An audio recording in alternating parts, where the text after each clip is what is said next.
Hey everybody, welcome back to the channel. Your friendly real estate agent, the real Amanda Turner here. I'm bringing you the 10 reasons that Mexico is not for everybody. And these 10 reasons are things that I kind of struggled with when I came here.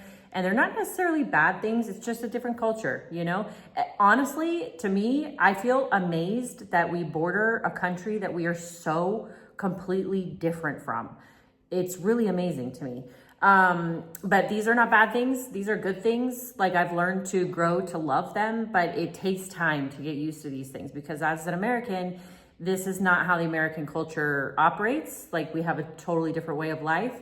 And so this could be frustrating for some people when they come down, and I'm here to tell you about it so that you don't have to struggle as much as I did. Number one thing is time works differently. There's a little phrase here. It's called ahorita, and it stems from the word ahora, which means now, like right now. And ahorita means basically when I get to it.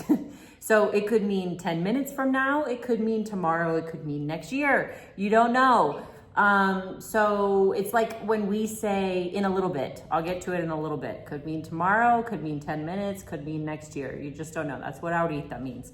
But we hear it a lot here. So if you ask your gardener or your neighbor for something, let's say you ask your neighbor if they can move their car because you have to get out of the garage or whatever, and they say, ahorita, that typically means they'll get to it when they get to it, you know? And then what you're gonna have to do is just call them and give them a friendly reminder. Another thing on that subject of friendly reminders is here, people don't take aggressive behavior as well as we do in the US. Like, I feel like as an American, you can kind of get firm with somebody and it's kind of common. It's not like frowned upon, you know, but here, that's not how it works. Like, there's a whole cordiality that goes with this entire culture where you say please and you say thank you. And when you walk into a room, you don't just say hello, you say, how are you? How are things? Ask them about the last thing that you guys talked about. I have to do it with my employees when I go to work. I don't have to. I mean, I enjoy it now at this point. It used to frustrate me because I'm like, I got things to do, you know? But I'll go in and I'll talk to my employees and I'll say good morning and I'll say, how are you? And I'll say, what's going on? How's everything here? And then we'll get into, you know, what has to happen at work that day. It's a very formal culture where, you know, pleasantries are still a thing. So back on the subject of ahorita, if someone gives you an ahorita, just give them a call and later on and be like, hey, can you move your car for me, please? Just give them a nice little gentle reminder. You know what I mean? Okay, number 2, bureaucracy is a sport and you're not trained. Mexico is very known for the bureaucracy side of how things work. When you go to get a driver's license, okay, you're gonna go to the Bureau of Driver's Licenses. You're gonna stand in 10 different lines. You're gonna go in one line and you're gonna tell them you wanna pay, and they're gonna give you a ticket that says you wanna pay. Then you're gonna go to the next line and you're gonna pay with your ticket that says you wanna pay. And then you're gonna go in the next line that will tell you which line to go into after that to do your written test. And then you're gonna go into another line to actually do your written test. Then you're gonna go do your driving test. Then you're gonna go to the next line where they give you a ticket that tells you how long you have to wait to get your printed driver's license, and then line after line after line. Like, that's kind of how it works, okay? So for instance, my husband, who, you know, he has business in Guadalajara, and for various reasons, you need birth certificates and this and that. He's printed like 10 to 20 birth certificates because they want an original straight from the city, from the municipality. And if you're doing anything, like, just have a bunch of birth certificates with you, okay?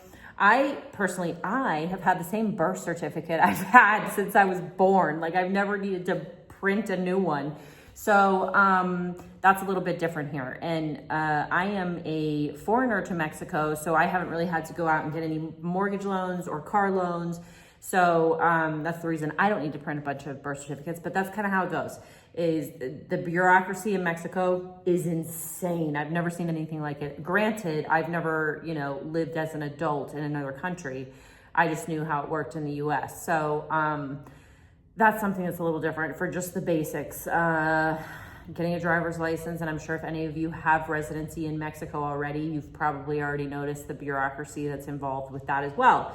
You have to go to a consulate in the US, and then you have to come down here to Mexico and do a few things, and then you can go back to the US, but then you have to come back here, and it's a whole thing. So yeah, bureaucracy. Okay, number 3 that we're talking about today is indirect communication. As Americans, we're more direct about things. So for instance, let's take it back to my employees. I used to go into work and I would say, hey, I need you to do this, this, and this. Just because in my mind, that's expected. You're at work. I pay you to work here and go do this thing for me. You know, whatever it is. It's part of your job description as well. So just do it, you know? So I had to kind of train myself out of that and come in looking people in the eye and saying, hey, how are you? And then ask them for that thing that I need done.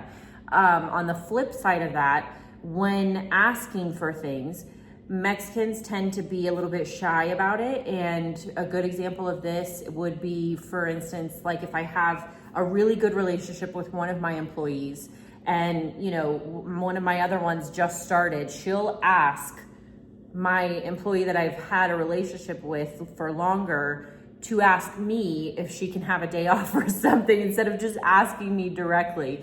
So it's kind of a shy culture. And I don't know if it's necessarily shy. I feel like shy has kind of a negative connotation to it, that it is more so just a very quiet, friendly, communicative culture, I think is what it is. And then also another thing about the communication situation is that Mexicans don't like to tell people no. They just don't, okay? So they might tell you yes, and they really don't want to do that thing.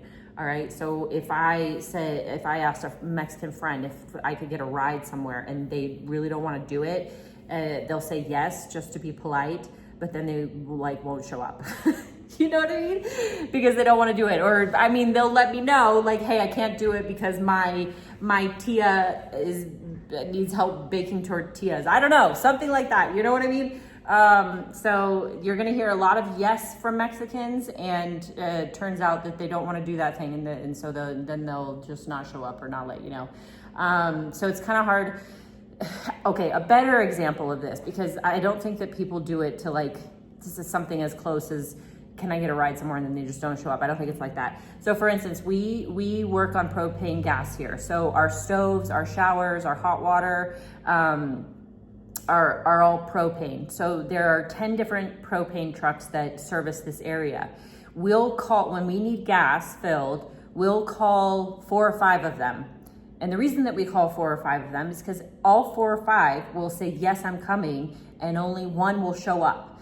So that's a prime example. That's an even better example than the one I gave before. So that's kind of how it works in Mexico. So you've got to stay diligent on the things that you need, but do it politely, because they in turn, you know, it's their way of being polite. It's just not telling you no. They don't want to tell you no. Okay, customer service inconsistency. This one was big for me because when I first came here, I kind of started a business right away, and I needed things printed or I needed things ordered. And it seemed to me that customer service took a backseat to everything.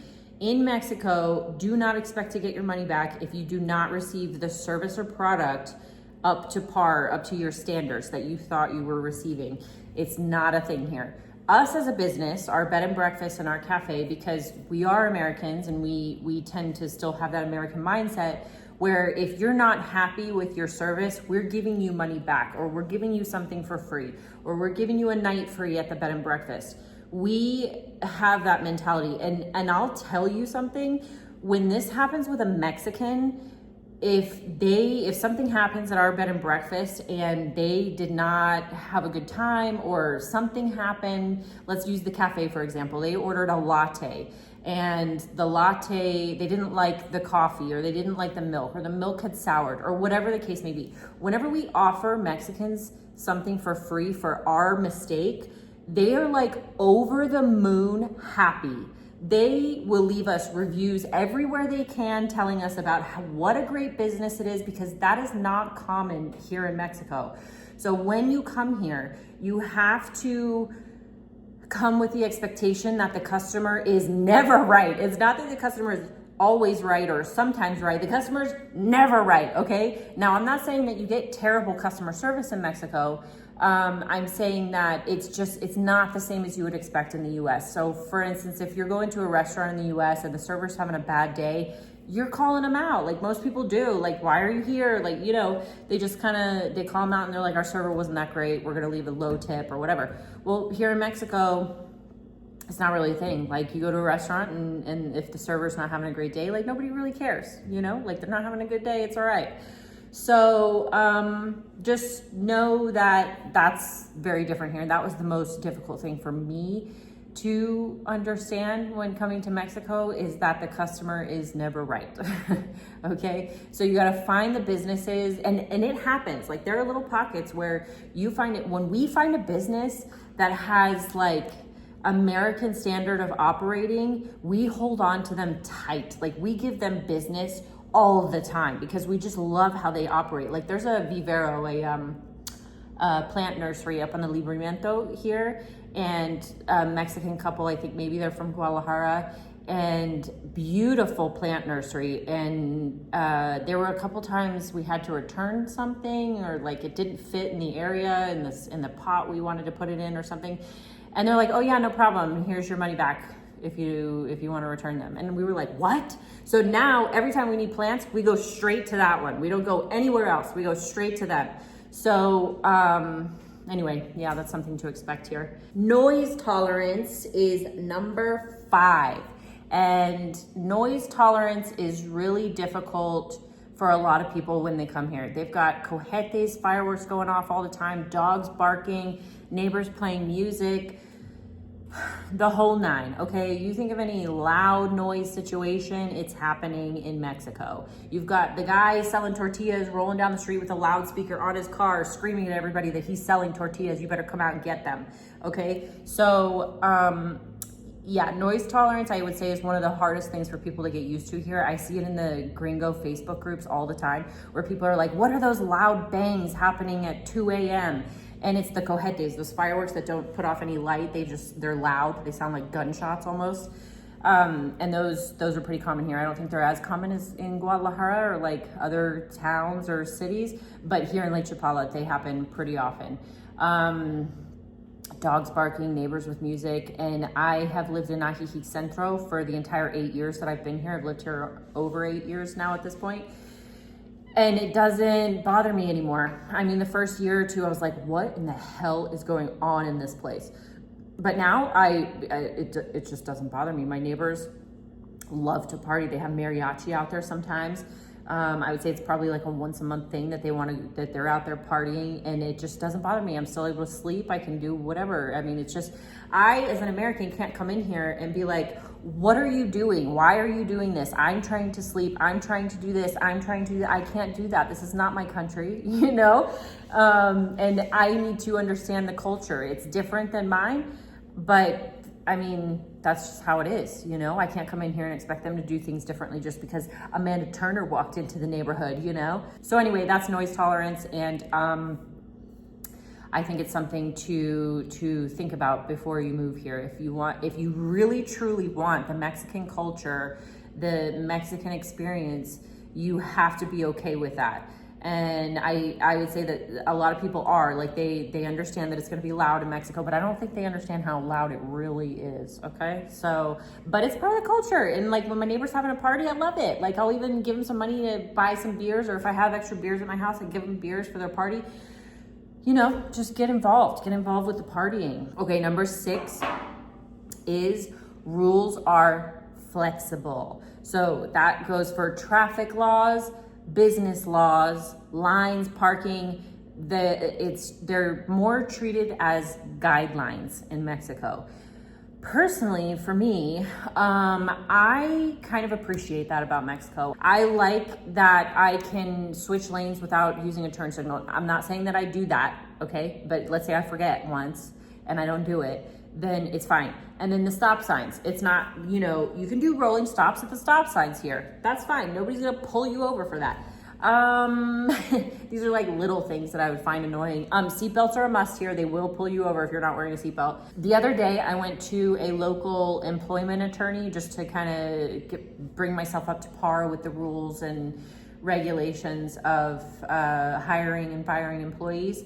And when I was there, we asked how many businesses, because I'd heard the number before and I wasn't quite sure about it, but how many businesses do not have legal business licenses or who don't pay EAMS, which is the Social Security for employees in Mexico. How many businesses in the Lake Chapala area don't have that? And he said about 70%, 70% of businesses here don't have business licenses or don't pay into EAMS, the Social Security tax. So 70% is a lot, which means that like we're in business, we have a bed and breakfast, we have a cafe, we have a home, we have dogs. Like that means that probably the majority of the businesses that we're using to keep our businesses running are not legal. But it's not that big of a deal here. So that's kind of a good example of that. Like what we look for, we don't go to a business and we say, are you licensed here? Are you licensed there? Because a lot of times in Mexico, licensing doesn't really even mean that much, you know? Like you took a course and you got a license, and it's very different here than the US. Like we have to jump through crazy amount of hoops to get licensing for this and for that. And then you still have fraud and you still have crazy shit happening on the side where you got to sue that company or whatever. What we look for here is we just look for a company that's doing a good job, or we look for contractors that are doing a good job if they know what they're doing. I mean, if they're messing our stuff up, or if they're constantly late, or if they're overcharging, we just don't do business with them, you know? So that's a little bit different here. So that was, rules are flexible. I would say pretty much rules regarding anything are pretty much flexible. Okay, number 7 is class and privilege discomfort. So there is a visible gap between wealth and poverty in Mexico, and it's hard to ignore. If you drive down the street, let's take my street for example, you're gonna see a beautiful home with cantera stone and beautiful colors, and everything's maintained on this house. And right next door is going to be a 100-year-old house that wasn't maintained. And then right next door is gonna be another 100-year-old house that wasn't maintained. And right next door to that is gonna be a gigantic property with a huge yard and a beautiful house. So it's very different here in that sense where, you know, the gap between wealth and poverty is in your face, basically. And that's hard for some people. It's hard for some people to understand. When I first came here, it was very hard for me to get used to that, where I felt like so many people had so much less than I did. And it's not even necessarily that they have less than you. I mean, their property could be in disarray, but then they're making way more money than you are. Maybe they've got 10 properties in other places, and you know, they just don't take care of this one. You know what I mean? So but I mean, that gap is here where you see people who have much less than other people do. It's just a way of life here. You can't run around the streets rescuing everybody or saving everybody from you know, low income. It's not a thing. We tried, when we first opened our businesses here, we tried to pay our employees more than the average business in Mexico. It did not work. And I don't want to get into it in this video. I can get into it in another video later on. It doesn't mean that your employees are going to work harder for you, or that they're going to be more appreciative. Sometimes they're going to take advantage of that situation. We tried to do that, but just because we had that American mindset of like, it's so terrible here, but it's not. Like, the thing is that, okay, yes, it's bad. Okay. The gap is real, and it's in your face, and it's real, but the Mexicans here are happy. Like they focus on people more than they focus on money. And you're going to have some Mexicans that do focus on their income and their money and everything. But more so, Mexico is about focusing on people and their relationships than it is about focusing on income and their funds. So that's just something to get used to here. And once you've been here for a while, you just kind of start to realize that it's just the way of life here. You're not the government. You can't fix it, you know? Mexico's government needs to fix that, whatever is going on here. I mean, we have an idea, but whatever. You know what I mean? Okay, number 8 is security anxiety, real or perceived. Now, Lake Chapala, we're very lucky to be here because it's kind of a protected area. There are so many Americans that live here. Whereas in the sense that they don't want that kind of riffraff happening in the Lake Chapala area. They want this to stay beautiful. They want the Americans to feel safe. They do want us here. So it's a very, very, very safe area, comparatively speaking, to other places in Mexico. Now, as an American or a Canadian, you do have the privilege of being safer than the Mexicans do. It's a completely, and I've never really spoken about this out loud, but there's like a complete different, like, silent language going on here, where the expats, the Americans, the Canadians, they're protected. You don't mess with them. They do have other countries that they can go home to. Mexico doesn't want retaliation from the United States or Canada if something happens to one of their citizens. They don't want the bad stigma that happens in the news in the US when speaking of, put that down, when speaking of Mexico in the news from the US. Now, as a Mexican, that's completely different. This is their home country. They are subject to whatever riffraff goes on in this area. I can get into that more in another video if you guys would like me to, just to try and understand the dynamic that's going on, even though I can't really, like, as an American, I couldn't really pinpoint that. I would have to speak to a Mexican who like was born and raised here and knows why that is and what exactly that is, like, put the pin on it. You know what I mean? All right, number 9 is language fatigue. Now, we're very spoiled here in Lake Chapala to where a lot of people speak English. Even the Mexicans speak English, most of them. So even if, and I've been here for 8 years, okay? I would say I'm very good at conversational Spanish. If I have to read a contract in Spanish, I'm using a translator, okay? And I've had buyers that will come down here and they'll go hard in learning Spanish language. Like, they are at their Spanish language teacher every Wednesday, learning Spanish. And then they go into the town to try and practice their Spanish. The reason that I got so good at Spanish is because I opened a business here and I was completely immersed, okay? Well, not completely, because I mean, in my household, we speak English, but I was immersed in the sense that I had to learn in order to do business here. And so that is a definite benefit for me. Now, having been here for 8 years, and I would say maybe I'm above conversational Spanish, it is still very difficult to switch that side of the brain on. There will be days where I just am struggling so hard with Spanish, and I so desperately just want to go home and, like, speak to someone in English or just be in silence because, like, I can't communicate, you know what I mean? So there are going to be those times. Like, a lot of people will come down here and they're super excited about learning the Spanish language, and that's great, but you've really got to make sure you're out and about practicing it all the time, and that's how you learn. You can't just take a class and learn. Like, you've got to be talking to people, and it's a little bit harder in an area like this that has so many American and Canadians that speak English, and then also the Mexicans speak English because they know that this is, like, you know, a town where a lot of people speak English. So it's a little bit harder to learn in this area than it would be, let's say, in Guadalajara if you lived there. But there are times, like, where I run into a block and it's difficult, you know, or maybe there's like a different dialect of Spanish being spoken to you, or with a different accent, so you don't really understand it as much as you would, you know. Like, sometimes we go to, not so much anymore, but maybe I would say a few years ago, like Spanish spoken in Lake Chapala, I understood to the fullest. But then we'd go to Guadalajara and speak to one of our friends over there. And I'm like, wait, is he speaking another language? You know? And it could just be like an accent or a different dialect or whatever.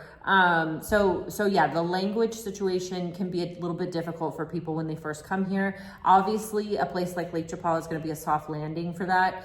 But you're gonna have moments where you're gonna have difficulty and you're gonna have frustration with speaking the language and just communicating with somebody about your needs, like about what you need. Last but not least is number 10, convenience infrastructure is weaker. So what this pertains to Infrastructure as in your roads in Mexico. So if you've ever driven in Guadalajara, or if you plan on driving in Guadalajara, just beware.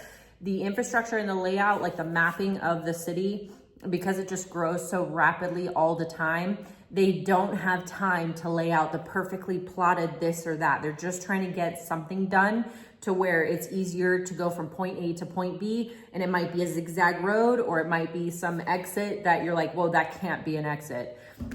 So there's physical infrastructure, there is convenience infrastructure, for instance, businesses.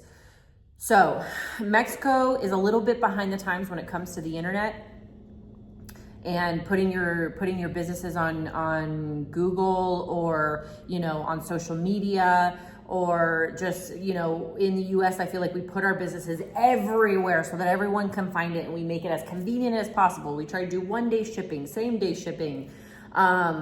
We want you to be able to call us. We want you to WhatsApp us. We want an AI bot so that, you know, you can have your needs met immediately. Mexico is not like that. So for an example, if I today found a business online, let's say I want to buy new coffee cups for my cafe, and I found a business online, like went through Google, started searching around, or saw on Instagram that there's one in Guadalajara that makes these really cute cups. And I go to their Google page. It says they're open today until 5 p.m. And I'm like, all right, let's get in the car and go. No. You need to call them and make sure that they're open today. There have been times that I've even called a business to make sure that their open hours actually match what Google says.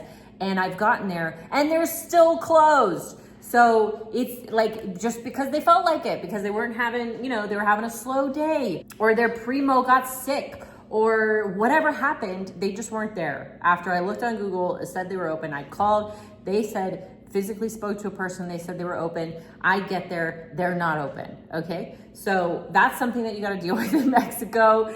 And it's actually, here's the thing, at first, it was very frustrating, but the more time went on, I started realizing, hey, if they can do it, so can I. So I've been a little bit more, and I would have to say this is one of the things I'm grateful for with Mexico, is that I've been a little bit more lax with being on time, or being, and I'm not saying like being on time for my clients, like my clients always come first, and like I'm always on time for my clients, but let's say they're having a party, like I'm showing up an hour late or whatever. Or if there's an event, like it's not a necessity to be on time to everything, you know, like I used to do. And then also, like, if something happens in the business where we have to close for a day, I'm not freaking out. I'm like, oh, well, it's not a big deal. It's Mexico. Like, we can do that, you know? So it's just those types of infrastructures. And Amazon is another one where it's gotten a little bit more difficult lately to order things from Amazon. But previously, it would take, I would say, maybe 2 days to a couple of weeks to get products from Amazon if you ordered on there. And, you know, it's just a waiting game. You just got to wait for that thing, and it's not a big deal. I mean, you have to decide based on this list that I gave you, 1 through 10, is this still the place for you? Mexico has so much more to offer than meets the eye. I mean, your personal relationships will be better. Your relationships with your neighbors will be better. If you plan on opening a business, I mean, you could find lifelong friends through Mexico. I mean, it's just a beautiful place in general. The Lake Chapala itself is super lush. The Mexican culture is very forgiving, and it's very friendly, and the food here is amazing, and it's just a different way of life. It's like a much more chill way of life, you know, where you don't have to blindly follow the rules and like, you know, just feel like you're being surveilled at all times, basically. Mexico is an amazing country, I think. And those are just some of the things that I think that most people have an issue with in the transition. Those are not necessarily bad things. They're just things that when you come down here, you're gonna have to learn to expect those things. So I hope you guys learned something new today. I hope that when you come down here and make this your new way of life, that you understand these things wholly, And not to take it so personal. Don't forget, we have a newsletter on my website, therealmanaturner.com, where I send it out every week on Saturdays. It is $11 a month. You can cancel anytime. And we go through all the things in the MLS that only real estate agents can see on the MLS. So we go through market statistics, days on market. We do a featured property that's priced well or has really good negotiating power. We give you information on the area of Lake Chapala.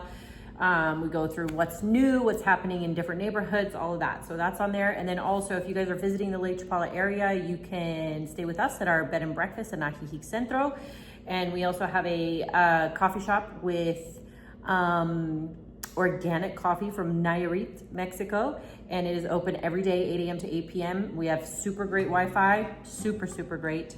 And I will see you guys for the next video. Bye.